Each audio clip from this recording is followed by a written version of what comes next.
High বন্ধুরা, এই দেখো আজ আমি আমার বান্ধবীর দোকানে এসেছি আমার বান্ধবীর সঙ্গে দেখা করতে। ওর একটা কাপড় দোকান আছে, জামা কাপড়ের দোকান, সব কিছুই থাকে। তো আমি আজকে চলে এলাম দেখা করতে। আমি একটু এসেছিলাম ব্যাংকের কাজে, ব্যাংকে আমাদের দলের টাকা জমা দিতে। তো ব্যাংকে অনেক ভিড় ছিল।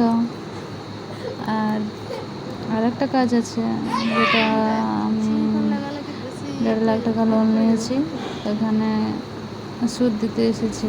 তো ও অফিসও সংঘ অফিসে নিয়েছিলাম, সংঘ অফিসও বন্ধ, এখন খুলেনি, মানে 11টা বাজবে। সেই ফাঁকে আমার বান্ধবীর দোকানে একটু বসে গল্প করছিলাম। আর কিছু খদ্দের এসেছিল, ওরা জামা প্যান্ট দেখাচ্ছে, আর আমি এই শাড়িটা দেখছি, বলছি এটার কত দাম হতে পারে, খুব সুন্দর লাগছে শাড়িটা। তো আমার বান্ধবী বলল অনেক দাম এটার। আমি বলি তাও বল না কত দাম। তখন বলছে এই শাড়িটার দাম হচ্ছে 1600।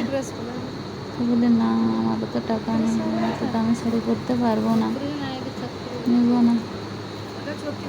আর দেখো, বিকেলে চলে গেছিলাম বেলপাহাড়ি, এই দোকানটায় ব্লাউজ নিলাম। এই ব্লাউজটা নিলাম লাল রঙের, আর নিলাম একটা ব্রা।